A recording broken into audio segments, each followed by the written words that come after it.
Ek wil vanmôre oor iets gesels wat ek baie lank terug oor gesels het. Ek wil dit net in 'n bietjie in 'n dieper dimensie invat, as ek dit so kan noem.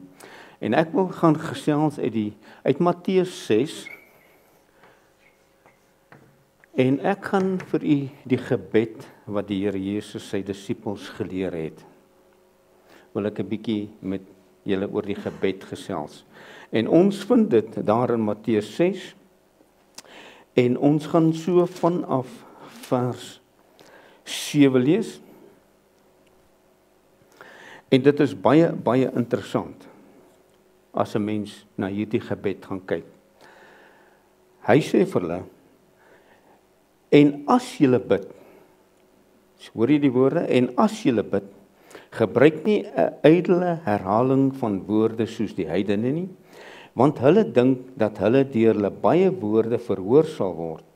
Moet dan nie soos hulle word nie, want julle Vader weet wat julle nodig het.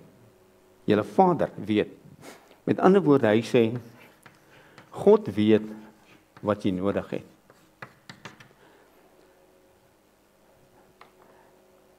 So moet julle dan bid. Onse Vader, wat in die hemele is, laat u naam geheilig word. Laat u koninkryk kom, laat u wil geskied soos in die hemel, net so ook op die aarde. Gee ons vandag ons daaglikse brood en vergeef ons ons skulde, soos ons ook ons skuldenaars vergewe.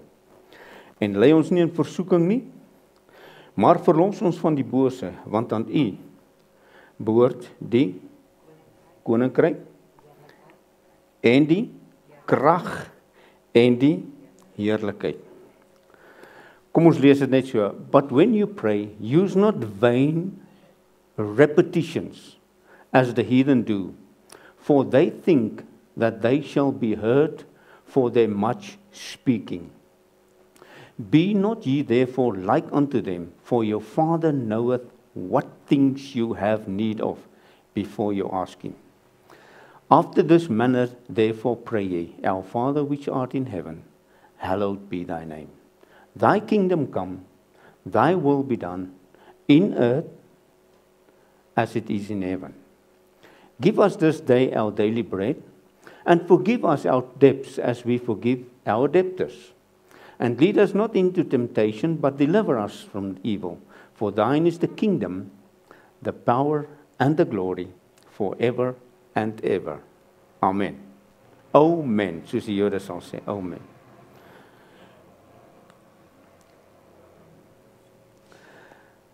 As God dan alles weet, wat ons so pas gelees het. As God dan alles weet, hoekom leer hy hulle hierdie gebed? As God dan alles weet, hoekom leer hy hulle hierdie gebed? Of wil hy iets diepers vir hulle leer? Ons moet een ding onthou, dat die dag toe die Here Jesus aangekla is, wat was die hoofaanklagte? Hulle het hom gevra, is u die seun van God? En wat het hulle gesê? Wat het hy gesê? Hy is my Vader. En die oomblik toe hy dit sê, toe skeur die hoëpriester sy kleed en hy sê, hy stel hom aan God gelyk. En volgens ons wet moet hy doodgemaak word. En hier kom die Here Jesus en hy sê vir sy disippels, julle moet bid onse Vader. Julle moet bid onse Vader. Hy leer hulle aangaande iets wat die Jodendom in die godsdiens voor sy dood geen kennis van gehad het nie. Jy moet onthou dat hy wat na God toe gekom het, na die tempel toe, hy kon slegs in die buiteste deel van die tempel. Dis al waar hy kon bid. En sy bid het bestaan uit opstaan, gaan sit, gaan kniel en opstaan, en hy moet repeteer die wet wat aan sy voorskop geskryf was, en hy moet repeteer die wet wat op sy regterhand was. En hy moes die Torah uit sy kop uitken. Maar daar was geen verhouding met God nie. Die enigste mense wat binne die tempel toegelaat was die priesters. En daar moes hulle offers bring, en die enigste een wat in die allerheiligste kon ingaan, was die hoëpriester 1 keer 'n jaar. En as God die offer aanvaar het, het God miskien 'n teken gegee of iets gesê, dat die offer aanvaar was. En dit was hulle godsdiens. En hier kom die Here Jesus en hy sê vir hulle, as jy bid, sê Onse Vader. Nou as jy die woord Onse Vader vat, Vader, dan verklaar dit na die woord Abba toe, wat sê een, wat 'n vader is, soos asof hy my vriend is. Hy sê, Abba Vader is El Shaddai. El Shaddai, die Engels sê, the many-breasted one. Luister mooi wat ek sê. Met ander woorde, hierdie kind wat na God toe gaan, kan aan die bors van sy vader lê, waar daar genoeg voedingswaarde is, soos 'n moeder wat baie borste het, en die kinders kan aan die bors lê, en jy as kind van God kan aan die bors van jou vader lê, waar jy die warmte en die meegevoel van jou vader kan ervaar, en dan ervaar hoe dat jou vader vir jou gee wat nodig is vir die lewe. Net soos 'n moeder wat meegevoel het met haar kind. En hy sê vir hulle, nou moet julle weet, Onse Vader. Want dit help nie, jy vra God vir iets nie.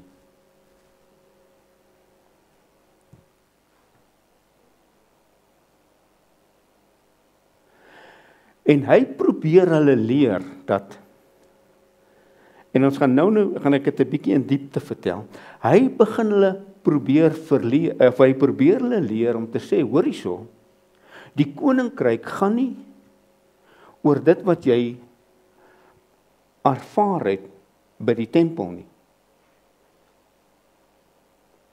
Die koninkryk van God gaan oor 'n vader wat gemeenskap het met sy kinders, maar daar kom 'n spesifieke tyd aan waar dit in vervulling sal gaan.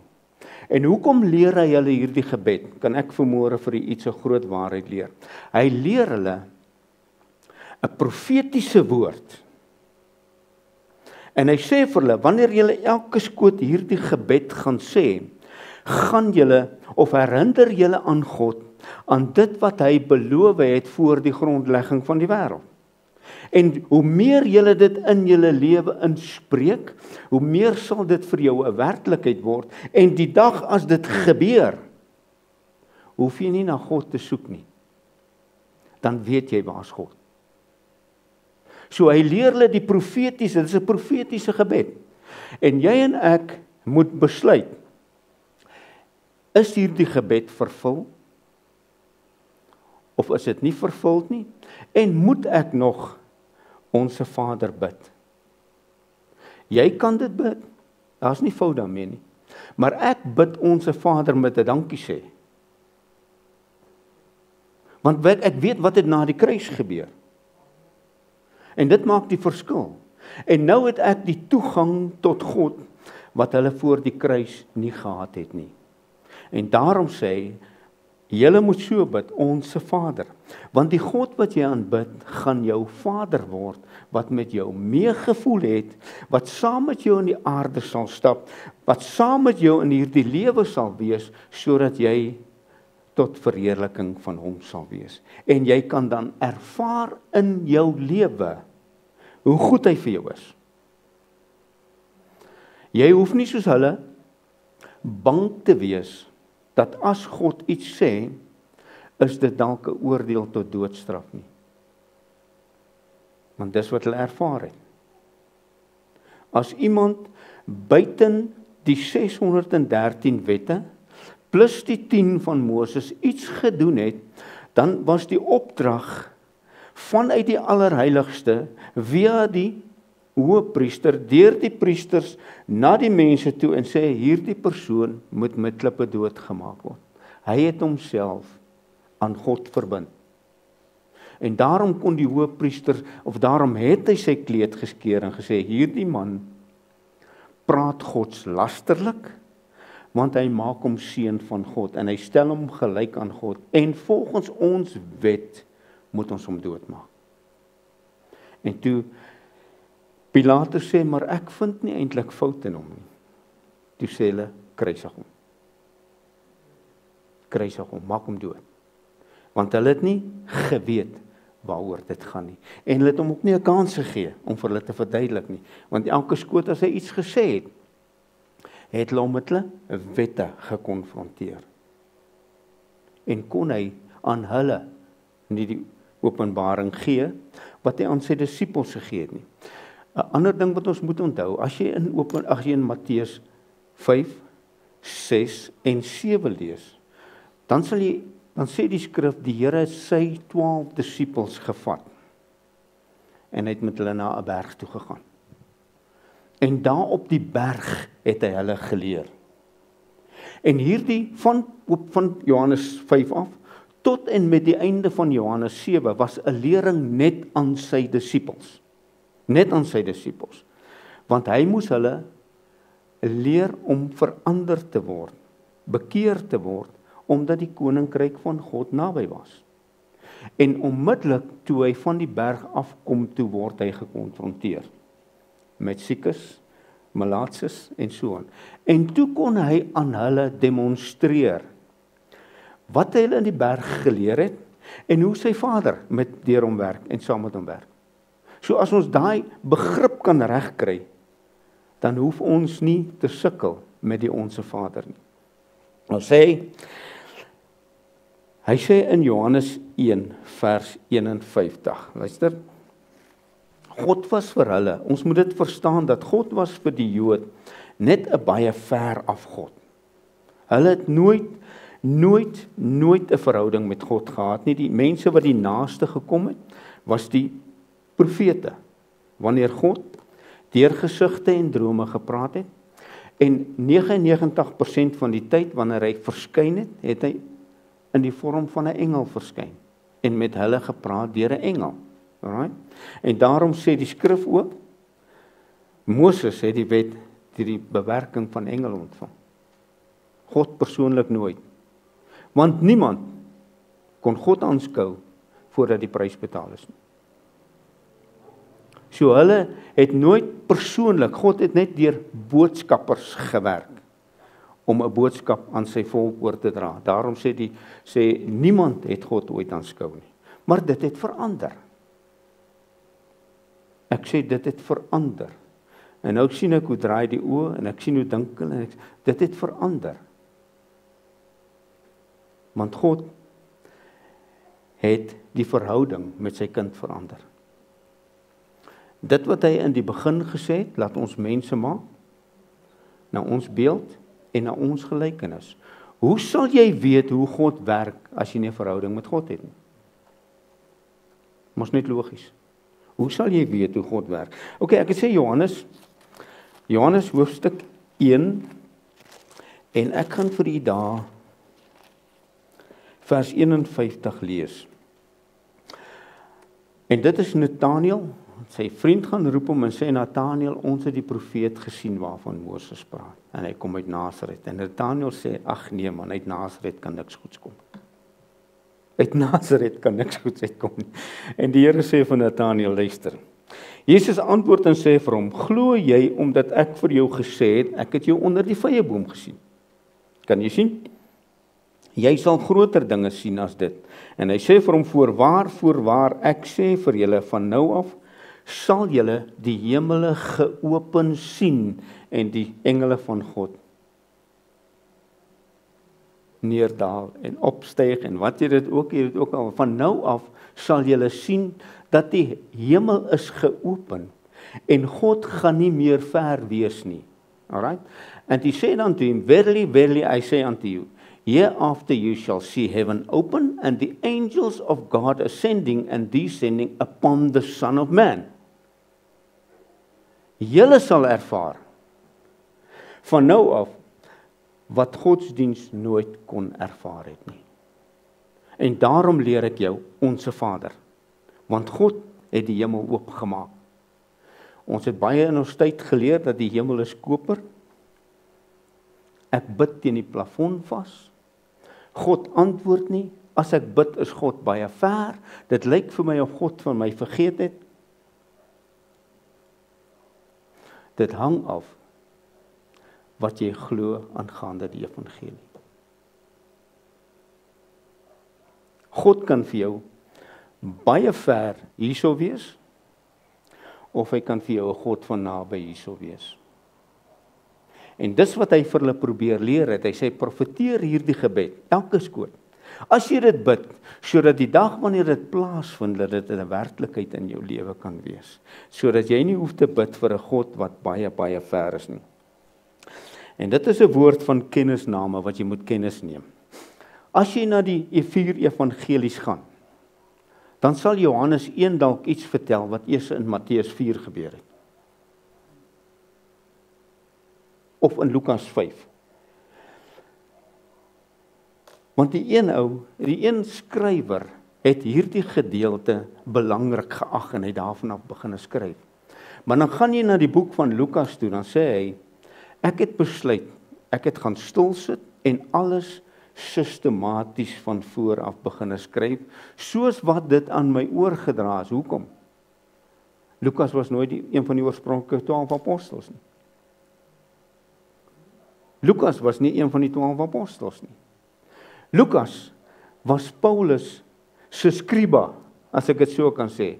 Hy het alles opgeskryf wat met Paulus se lewe plaasgevind het. En daarom sê hy in Handelinge 1, Theophilus, alles wat ek tevore geskryf het, skryf ek nou aan jou, wat plaasvind sodat jy met sekerheid kan weet dat dit wat jy gehoor het die werklikheid is. So hy was net die skriba. En hy moes aan oorlewering by al die apostels gaan hoor wat plaasgevind het. Daarom kan ek nie Lukas 1 met Johannes 1 vergelyk nie. Johannes begin eintlik nog dieper as Lukas. Hy sê in die begin was die woord. Hy sê die woord was by God, maar die woord was ook God. En hy was in die begin by God en alles het deur hom ontstaan. En niks het ontstaan wat nie ontstaan het nie, tensy dit deur hom plaasgevind het nie. Want hy is die woord wat alles in vervulling gebring het. Alright, net so vir interessantheid, sodat as jy weet, jy lees in Lukas en jy wil kyk wat Johannes daaroor sê, moenie hom in dieselfde hoofstuk soek nie, gaan soek hom in 'n ander hoofstuk, dan sal jy hom dalk kry. Alright. Nou sê ons Vader wat in die Here is, hy leer hulle om met 'n wese te praat.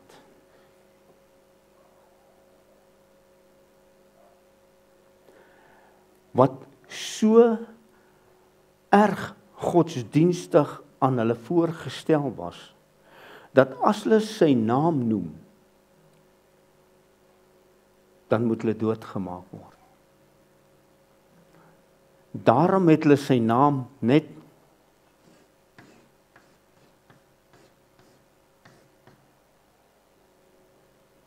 hulle kon nie sy naam uitspreek nie, hulle mag nie sy naam uitgespreek het nie. Want hierdie God was so ver verhewe en so heilig, die oomblik as iemand sy naam uitgespreek het, dan moes hy doodgemaak word.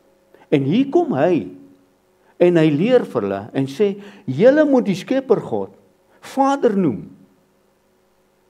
Want die kruks van die hele gebed lê in in Matteus, die 13de vers. Aan u behoort die koninkryk, en die krag, en die heerlikheid, en Vader, omdat dit aan u behoort, wil ons dit in lewe spreek in ons wese, sodat die oomblik as dit plaasvind, is dit 'n lewende werklikheid binne in my. Wat het die Israeliete gedoen, toe hulle by die berg Horeb kom, en hulle die wet moet ontvang? Toe sê hulle vir Moses, ons het 'n versoek, moenie laat God met ons praat nie. Ons wil nie hê hierdie heilige God, wat ons gesien het hoe werk hy in Egipte, en hoe maak hy die Rooi See oop, en hoe maak hy Egiptenare dood. Ons wil nie hy moet met ons praat nie. Moenie vir ons die lewende woord gee nie. Gee vir ons die dooie geskrewe woord. Want dan kan ons dit leer en ons kan daaroor praat en ons kan dinge. Maar as dit lewendig is, dan maak ons 'n koneksie met die lewende God. En wanneer ek 'n koneksie met die lewende God maak, dan moet ek sterf. En daarom was hierdie naam van God vir hulle so heilig. Hulle mag dit nie uitgespreek het nie. En hier kom die Here Jesus en jy sien dit rooi ligte en hy sê, noem hom my Vader. En hy sê, so moet julle bid.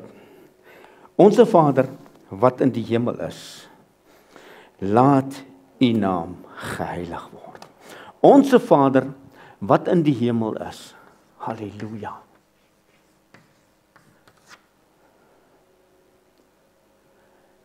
Onse Vader, wat in die hemel is. Onse Vader, wat in die plek en die posisie is, wat vir elke mens ontoeganklik is. Want hy lewe in die ontoeganklike lig, en niemand kan by hom uitkom nie. En hy sê vir hulle, nee, bid aangaande. Bid tot daardie God wat in die hemel is, sodat God gaan openbaar wanneer dit plaasvind, wanneer ek die prys betaal het, sodat dit deel van julle lewe kan word. Jy gehoor wat ek sê? Sodat dit deel van julle lewe kan word. Nou sê hy vir Paulus, Paulus, ek het jou geroep om dit wat verborge was te openbaar. Alright?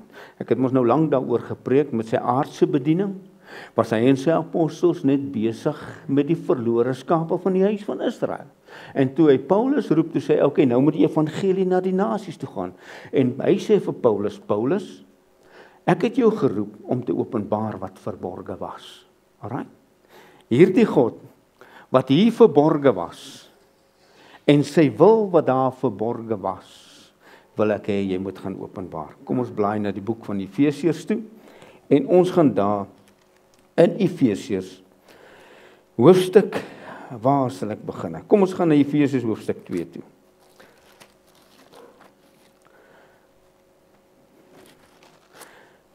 As ek ook net Efesiërs in my Bybel kan kry, dan sal dit vir my baie, baie goed wees. Ons weet mos Efesiërs 1 vers 1 tot 3 sê, geseënd is die God en Vader van ons Here Jesus Christus, wat ons geseën het met alle geestelike seëninge in die hemel in Christus. Soos hy ons uitverkies het voor die grondlegging van die wêreld.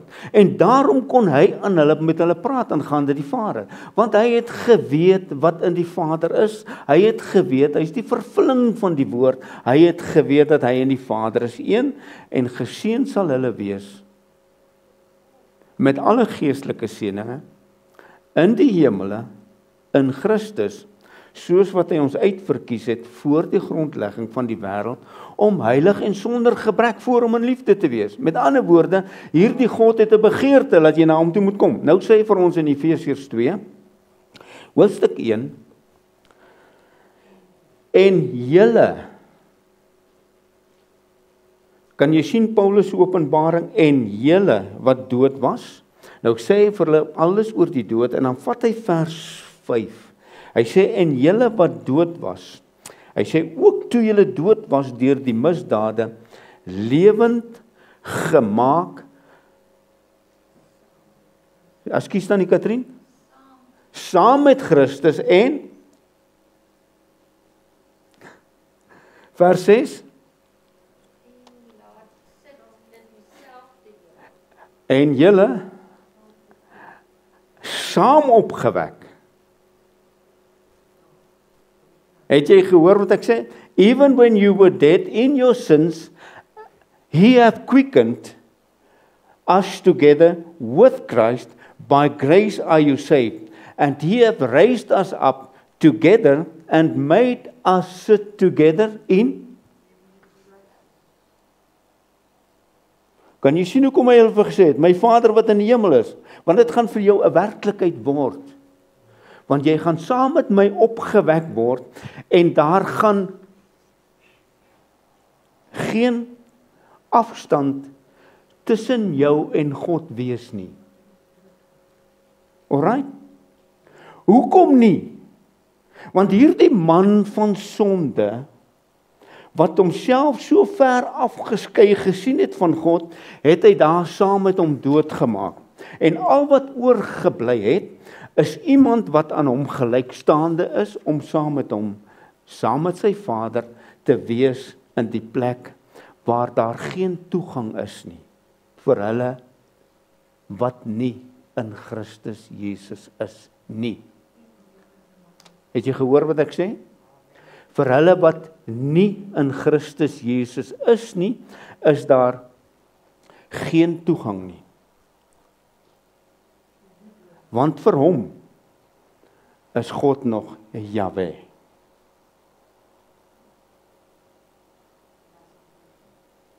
En as hy nie in Christus gesterf het nie, kan hy nie vir God 'n nuwe skepping wees, waarin God sy woning kan kom maak nie.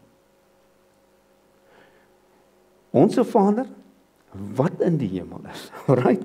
Halleluja. Nou sê hy vir ons in Efesiërs, dieselfde hoofstuk, vers 5, wil ek net vir jou weer oorlees. Hy sê, ook toe ons dood was deur die misdade, lewend gemaak saam met Christus, uit genade is julle gered en saam opgewek en saam laat sit in die hemele in Christus Jesus, sodat hy in die eeue wat kom,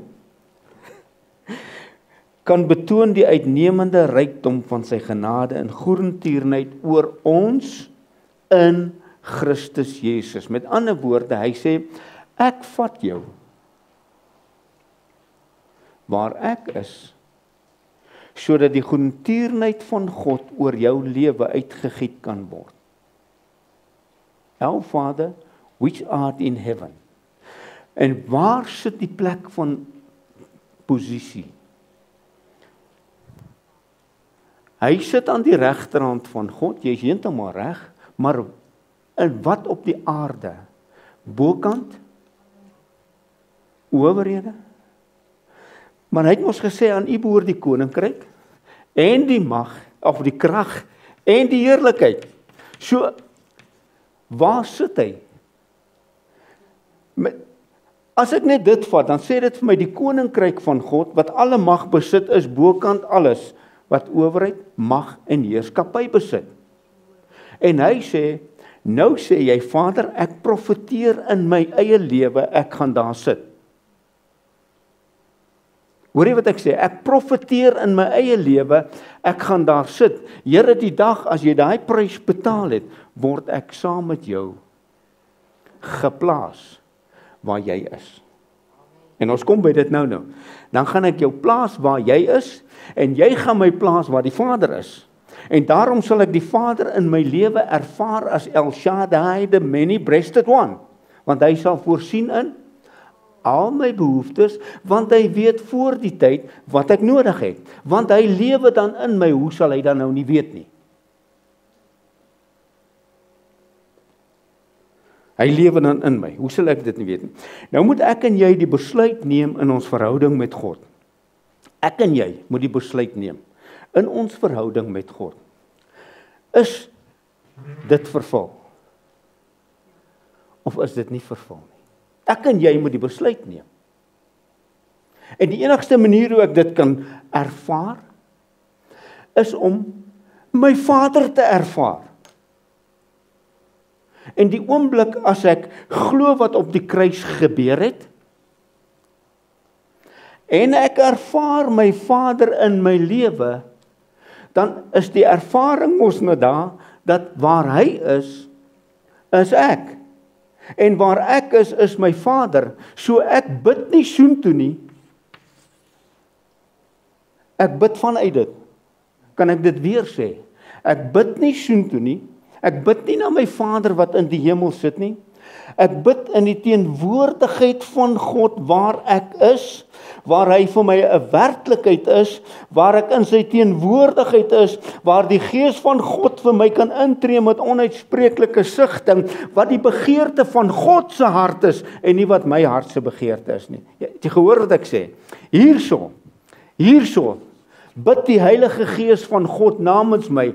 Ek vra brood en sy versigtinge is iets anderste.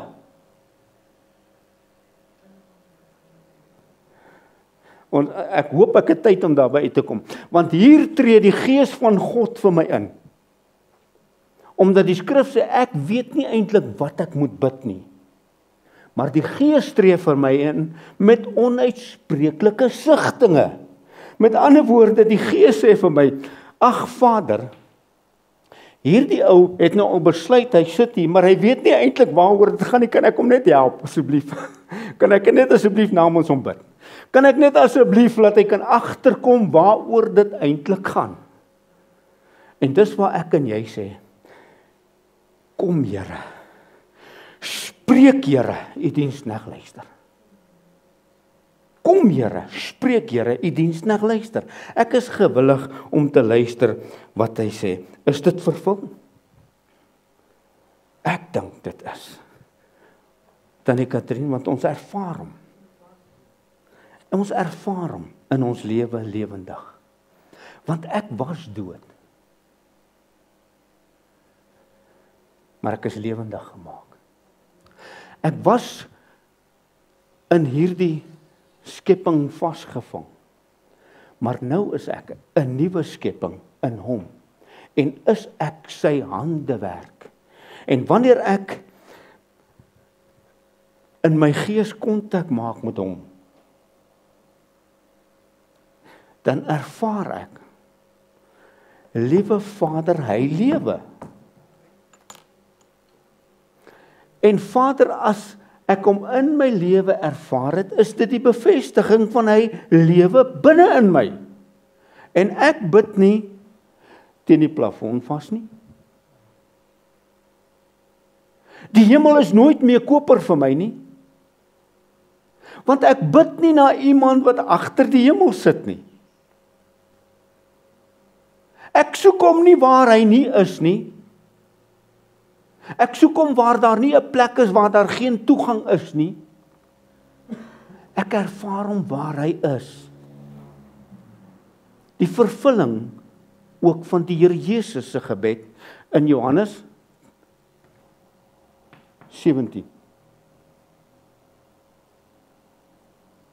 Wat het hy in Johannes 17 gebid? Vader, ek vra, soos wat ek in U is, en soos wat U in my is, dat ons in hulle kan wees, sodat hulle volkome een kan wees, soos wat ek met U een is. Daar vind die vervulling plaas. Die Here Jesus het nooit iets onnodig gesê nie. As hy iets gesê het wat jy nie verstaan nie, maak kontak met jou Vader.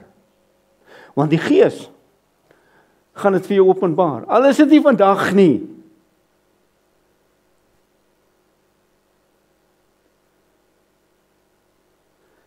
Want hy is 'n waarmaker van sy woord. Want wat sê hy vir ons aangaande hierdie Gees wat ons gaan ontvang? Eers dit is ek 'n bietjie van my preek af. Hy, die Gees van die waarheid, sal jou leer en jou lei in die volle waarheid. En as ek die volle waarheid het, of verstaan waaroor die waarheid gaan, dan het die Gees die begeerte om vir my te bid, om te wil openbaar wat die wil van God is.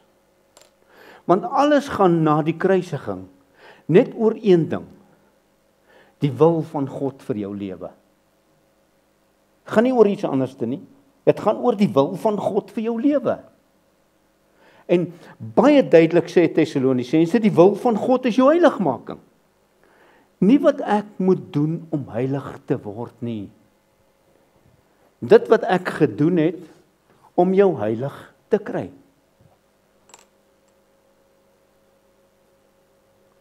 En nou sê hy vir ons, Vader, laat u naam geheilig word.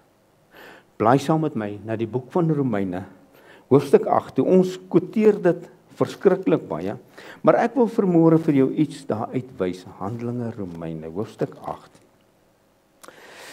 Halleluja.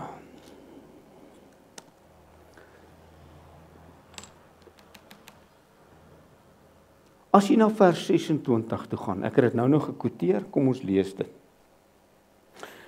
Hy sê, maar as ons, en net so kom ook die Gees ons swakhede te hulp, want ons weet nie reg wat ons moet bid nie, maar die Gees self tree vir ons in met onuitspreeklike sigtinge. Hy wat die harte soek, weet wat die bedoeling van die Gees is, omdat hy ooreenkomstig die wil van God vir die heiliges intree. Het jy gehoor wat hy sê? Omdat hy ooreenkomstig die wil van God vir die heiliges intree. Likewise the Spirit also helpeth our infirmities. For we know not what we should pray for as we ought, but the Spirit itself maketh intercession for us with groanings which cannot be uttered. Here kan ek eendag daaroor, oor groanings that cannot be uttered. Maar hy tree vir ons in met onuitspreeklike sigtinge. Maar hy tree ooreenkomstig die wil van God in. Met ander woorde, as jy en ek nie bekend is met wat die wil van God vir jou lewe is nie, dan probeer die Heilige Gees dit in jou lewe vir jou wakker maak, sodat ons kan hoor wat die Gees van God vir die gemeente kan sê. En Paulus sê, word vernuwe in die gees van jou gemoed, sodat jy kan weet wat die goeie, welgevallige en volmaakte wil van God is. Nou luister wat sê hy, net die volgende vers, en ons weet, ek is nou in vers 28 van Romeine 8, en ons weet, dat vir hulle wat God liefhet, alles ten goeie meewerk vir hulle, wat na sy voorneme geroep is. Alright? So ons moet ontdek wat die wil van God is, sodat ons kan weet wat God se voorneme vir my lewe is. And we know that all things work together for good to them that love God, to them who are called according to his purpose. Alright? Right. Nou luister mooi wat sê, according to his purpose. Want die wat hy van tevore geken het, ek is in Romeine hoofstuk 8, vers 29, want die wat hy van tevore geken het, die het hy ook van tevore verordeneer, om te wat? Om gelykvormig te wees aan wat? Die beeld van sy seun. Waar sit die seun? Wat het die seun geopenbaar? Alright, sodat ons gelykvormig kan word aan die beeld van sy seun, sodat hy, die eerstgeborene kan wees onder baie broeders. Met ander woorde, hy sê, waar die seun sal wees, sal jy wees, en wat die seun op aarde gewees en ervaar het, sal jy wees en ervaar, sodat die Vader in die seun verheerlik kan word. So hy was die eerstgeborene van baie broeders. En ek en jy moet besluit, het hy die prys betaal vir sy broers, sodat ons kan wees waar hy is, of het hy die prys betaal vir ek weet nie wie nie. Hy gaan nog verder, hy sê, en die wat hy van tevore verordeneer het, die het hy ook geroep. En die wat hy geroep het, die het hy ook geregverdig. En die wat hy geregverdig het, die het hy ook verheerlik. Vader, laat u naam geheilig word. Wat was die Here Jesus se bediening op aarde? Om die Vader te verheerlik. Om aan die wêreld te wys wie God is. En nou sê hy, Vader, laat u naam geheilig word. Want ek werk as God volgens die raad van my wil, as jy nou daar in Efesiërs gaan lees. Nou, ek doen niks buiten my eie wil nie. En my wil is, dat jy die beeld sal wees van die eersgeborene. Want wat was die eersgeborene? Hy was die beeld van die onsienlike God. Die eersgeborene was die beeld van die onsienlike God. En nou betaal ek, of het ek laat die eersgeborene vir jou die prys kan betaal, sodat jy gelykvormig kan wees aan die beeld van die eersgeborene. Want die eersgeborene was die beeld van hom wat die koninkryk, die krag en die heerlikheid besit. En daarom sê hy vir hulle, bid dit, sodat jy ondervinding kan ervaar die dag as dit plaasvind. Hoef jy nie op 'n teorie te leef nie. Dat dit in jou lewe 'n lewende werklikheid kan sit. Hy sê, ons is tot hierdie posisie verhef. Vir watter rede? Om aan die owerhede, die magte en die kragte bekend te maak wat die wysheid van God is. Gaan lees dit in Efesiërs. So ons sit hierso, sodat die gees van God in my gees namens my vir God bid, sodat God deur sy gees kan indoktrineer in my gees en my gees pregnant kan raak met die woord van God en die werklikheid van God in my lewe. Daarom sê onse Vader wat in die hemel is, laat u naam geheilig word. Here, daar's net een iemand wat die naam van God kan verheerlik op die aarde. En dit was die eersgeborene, maar Vader, nou sit ons as die tweede geborene, as ek so, ek weet, as die volgende gebore geslag, kan ons nou vanuit die hemel, vanuit die teenwoordigheid van God opereer op die aarde, want hy het van my sy blyplek gemaak. Ek is dan die tempel. Ek is dan die huis. En ek moet toelaat om soos 'n lewende steen opgebou te word tot 'n woning van God in die gees. En daarom tree die gees vir my in om te sê, Vader, kom ons doen 'n bietjie moeite om hom verander te kry na die beeld van jou seun. En dis waarvoor ek intree. Dis waarvoor ek bid, want Vader, jou wil is dat hy die volgende opvolger van die volgende gebore geslag sal wees, of die volgende geborene sal wees. En Vader, kom ons indoktrineer sy gees met onsself, sodat hy kan weet wie hy in Christus geword het, en u wil geopenbaar kan word. En wat laat u naam geheilig word? Soos in die hemel, Tannie Katrien, op die aarde,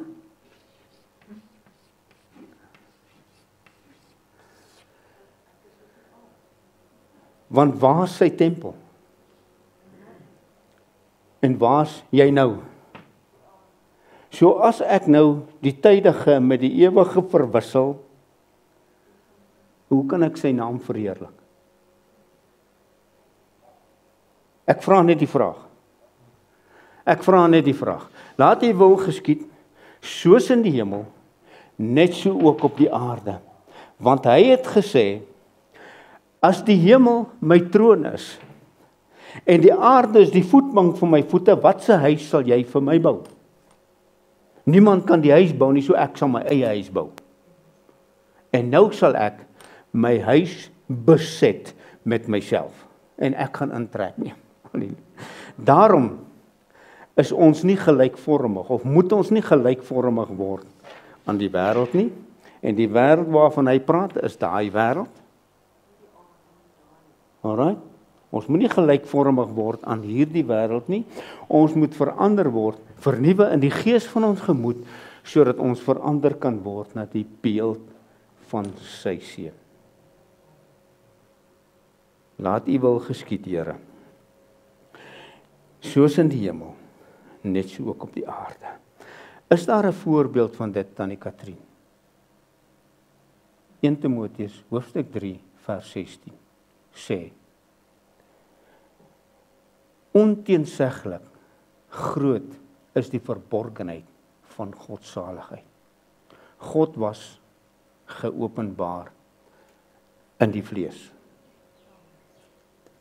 Onteenseglik is die verborgenheid van God saligheid. God was geopenbaar in die vlees. En die wil van God is sy beeld uitgedra word op aarde. Vader, laat U wil geskied, soos in die hemel, net so ook op die aarde. Luister wat sê hy vir ons in Romeine hoofstuk 10, vers 6. Romeine hoofstuk 10, vers 6. As jy dit vanmôre gaan snap, as jy dit gaan snap vanmôre. Hy sê in Romeine hoofstuk 10, vers 6. Maar die geregtigheid wat uit, maak jou mind op, die geregtigheid wat uit die geloof is, of uit daai geloof is. Maar die geregtigheid wat uit die geloof is, sê, op hierdie manier, moenie in jou hart sê, wie sal Christus vanuit die hemel uit neerbring nie. Moet ook nie sê, wie sal hom uit die afgrond optel nie. Kom ons lees dit. Hy sê, wie sal, moenie, maar die geregtigheid wat uit die geloof is, sê dit, moenie in jou hart sê, wie sal in die hemel opvaar, naamlik om Christus af te bring. Of wie sal in die afgrond neerdal, naamlik om Christus uit die dode op te bring. Maar wat sê dit? Wat sê hierdie geloof? Hierdie geloof, wat sê dit? Naby jou is die woord, in jou mond en in jou hart, om wat te maak? Naby jou is die woord, in jou mond en in jou hart. Dit is die geloof wat ons verkondig. In ander woorde, hy sê, vra asseblief Vader, dat U wil sal geskied op hierdie aarde soos wat dit in die hemel is. En Vader, as hulle dit dan ontdek, Petrus, Jakobus, Matteus, as julle dit ontdek die dag, moet nou nie vra waar is ek nie. Moenie vra waar is ek nie. Tannie Katrin, ek sien jy smaal so lekker. Moet dan nie vra waar is ek nie. Weet waar ek is, want waar ek is jy. Dit is die geloof wat ons verkondig, sê Paulus. En ek verkondig dit as gevolg van die openbaring wat God my gegee het die dag toe hy my geroep het. Sê, ek sal nog 'n baie paar keer aan jou verskyn, Paulus, sodat jy na die heidene gestuur kan word, want hierdie ouens sal nie na jou luister nie. Maar ek stuur jou na die heidene. En op 'n stadium kon Paulus in sy lewe, en hy sê, toe hy nou die evangelie verkondig aan daardie Jode, toe sê hy, julle wil nie luister nie. Ek het gedoen wat ek moet doen vir julle. Nou gaan ek na die heidene toe en hulle sal luister. Halleluja, hulle sal luister. Hulle sal weet waaroor dit gaan. Sy naam verheerlik op die aarde. Hy sê, laat U koninkryk kom. Laat U wil geskied. Soos in die hemel, net so ook op die aarde. Wat sê Johannes? En as ek dit vir jou gee, Johannes, hoofstuk Matteus hoofstuk 3. Luister wat sê Johannes die Doper. Matteus hoofstuk 3 vers 2. Halleluja. Ekskuus, my tyd is om, maar ek dink ek het vir jou Matteus hoofstuk 3 vers 2 sê hierdie. Johannes die Doper wat optree in die woestyn, hy sê, gepreek en gesê, bekeer julle, want die koninkryk van die hemele het naby gekom. In ander woorde is nog nie daar nie, dit het naby gekom. Julle moet beginne as godsdienstmense julle gedagte verander aangaande die koninkryk. Nou sê in Matteus 4 vers 7. Hy sê, and saying, repent ye, because the kingdom of heaven is at hand. Nou sê in Matteus 4:17, sê die Here Jesus, luister wat sê die Here Jesus. Hy sê, en van toe af het Jesus begin om te preek en te sê, bekeer julle, want die koninkryk van die hemele het naby gekom. Alright? Hy sê vir hulle, onthou julle wat ek vir julle in Matteus gesê het, wat julle moet bid? Onthou julle wat ek vir julle gesê het aangaande die koninkryk? Wel, julle moet begin wakker word, die koninkryk is nou baie naby. Hy sê, from that time Jesus began to preach and say, repent, for the kingdom of heaven is at hand. Lukas 17. Lukas 17. Halleluja. Vers 22, as ek reg in is, Lukas 17. Vers 20. Luister, hy praat met hierdie manne, hierdie fariseërs en hierdie skrifgeleerdes, en hulle vra vir hom 'n vraag. Hulle sê vir hom, Here, en toe hy deur die fariseërs gevra is, wanneer die koninkryk van God sal kom, het hy geantwoord en gesê, die koninkryk van God kom nie met sigbare tekens nie. En hulle sal nie sê, kyk hier of kyk daar nie, want die koninkryk van God is binne in julle. Right. And they shall say to you, see here or see there, go not after them, nor follow them. For the kingdom of heaven is within you. Vader, laat die koninkryk kom.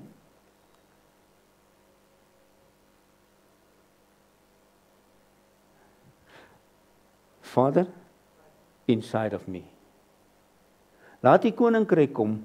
Julle moet nou begin aanvaar dat die koninkryk van God lê gesetel binne-in hy wat saam met Christus lewendig gemaak is, want ek bid tot hom wat die koninkryk besit, ek bid tot hom wat die krag besit, ek bid tot hom wat die heerlikheid besit, en Vader, maak dit in hulle lewe 'n werklikheid. Dis waarvoor hy bid. Maak dit in hulle lewe 'n werklikheid. En die Gees het 'n begeerte om vir jou te sê, Vader, kom ons bring hierdie mense tot die werklikheid van wat jou wil is, sodat U wil kan geskied op die aarde, soos wat dit in die hemel is. Vader, verheerlik U Seun, sodat U Seun U kan verheerlik. Was dit nie sy gebed nie? En wat sê die Here? Ek het dit klaar gedoen. Ek het dit klaar gedoen, Here. Ek het dit klaar gedoen. Nou sê Jakobus, hoofstuk 2. Halleluja. Halleluja. Waar is Jakobus in die Bybel? Jakobus hoofstuk 2. Is agter in die Bybel. Jakobus hoofstuk 2 vers 5 sê, Ai Vader, luister my geliefde broeders, het God nie die armes van hierdie wêreld uitverkies as die rykes in die geloof en erfgename van die koninkryk wat hy beloof het aan die wat hom liefhet. Halleluja. Met ander woorde, die koninkryk van God is beloof en die wil van God is geopenbaar. Hearken, my beloved brethren, have God not chosen the poor of this world, rich in faith, and the heirs of the kingdom which He hath promised to them that love Him. Right? So hy sê, Jakobus sê, ek het die ervaring van dit wat God beloof het aangaande sy wil, het hy uitgegiet. En die koninkryk van God is binne in julle. Wat het die Here Jesus vir die fariseërs gesê? Die koninkryk sal van julle weggeneem word en aan 'n volk gegee word wat die vrugte daarvan sal dra. Here, ek voel ek wil in die lug opspring. So hulle het gedink die Here gaan die koninkryk vir Israel herstel. En die Here sê nee, ek vat dit van julle af weg en ek gee dit aan 'n volk wat die vrugte daarvan sal dra. Want hoekom? Hierdie godsdiens, luister, was 'n vyeboom in die wingerd. Halleluja. Here, ek spring amper oor die tafel, want hierso het hy gesê, omdat julle nie die vrugte van bekering kan dra nie. Julle is die vyeboom. Gaan ek julle wys wat maak ek met die vyeboom toe ek uit die tempel uitkom en ek gaan hom geen vrug kry en toe vervloek ek hom, laat ek kan verdroog tot in sy wortels. En ek gaan hierdie koninkryk van julle af wegvat. En ek gaan dit aan 'n volk gee wat die vrug daarvan sal dra. Psalm 82 vers 6, vir 'n geslag wat hierna sal kom. Halleluja. Here, ons is 'n hemelse geslag. Ons is 'n geslag van God. Ons is 'n geslag wat geskep is om God te verheerlik, sodat die Onse Vader gebed in my lewe in vervulling kan gaan, want dit het al reeds in vervulling gegaan die dag toe hy die prys betaal het vir die Onse Vader gebed. En nou kan ek sê, Here, ek het U lank verwag, kom Here. Kom Here, kom maak U woning in U huis, want U het U huis vir Jouself voorberei, neem Jou intrek asseblief Here. En nou weet ek hoef nie soos heiden te bid nie. Ek kan sê, dankie Vader, die Onse Vader het in vervulling gegaan, en ek kan die vrugte van dit geniet, en die vrugte daarvan dra. Amen, amen en amen. Prys die Here. Laat die koninkryk kom. Laat die wil geskied, soos in die hemel, net so op die aarde. Want aan U behoort die koninkryk, en die krag, en die heerlikheid, en nie aan die vyand nie. Amen. Prys die Here. Ek hoop dit was vir die baie leersaam. Ek hoop dit gaan jou so de mekaar maak as jy bid, dat jy nie weet wat moet jy bid nie. Dat jy kan stil raak in jou gees en sê, Heilige Gees, tree vir my in met onuitspreeklike sigting, want al wat ek kan doen, ek kan net sê, help Here, maak dit 'n werklikheid in my lewe, maak dit 'n werklikheid, sodat ek kan weet en ervaar en beleef wat die wil van God is. Ek het so 2-3 weke terug gesê, weet jy, ek raak amper half partykeer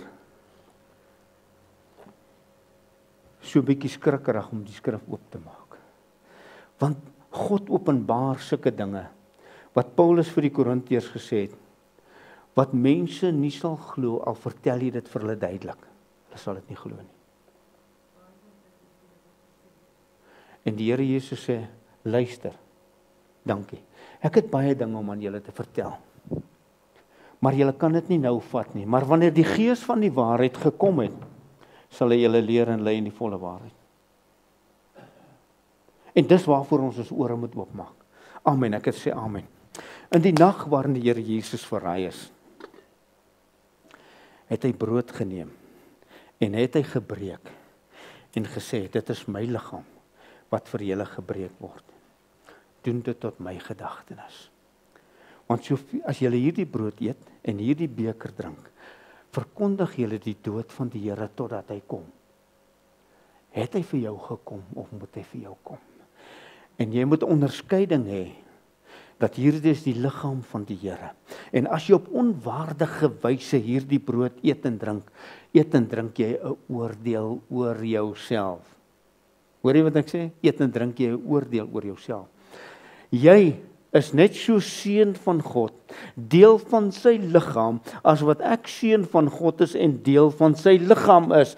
Daarom moet ek my broer hanteer, soos wat ek my liefdevolle Vader sou hanteer, aan wie se bors ek kan lê, en geniet wat hy vir my beskikbaar gestel het. En as ek my broer eer, dan eer God my ook. Halleluja. In die nag waarin hy verraai is, het hy brood geneem en gesê, dit is my liggaam wat vir julle gebreek word. Ek vat my liggaam uit die sigbare aarde uit. Ek vat dit in die koninkryk, in die hemel, sodat jy vanuit die koninkryk op die aarde my liggaam kan openbaar. Prys God. Staan op. Kom ons vat elkeen 'n koekie. Dit is nie die kerk se nagmaal hier nie. Dis die nagmaal van die Here. Vat vir jou 'n stukkie brood daar. Sê dankie Here, die prys is betaal. Dankie Here dat ek deel van die koninkryk kan wees en die koninkryk van God 'n werklikheid in my lewe kan wees. En dan net so ook die beker na die ete. Met die woorde, 'n nuwe testament in my bloed. Halleluja. Vat jou uit die ou uit en ek bring jou die nuwe. Amen. Prys die Here. Dankie Vader. Dankie Vader.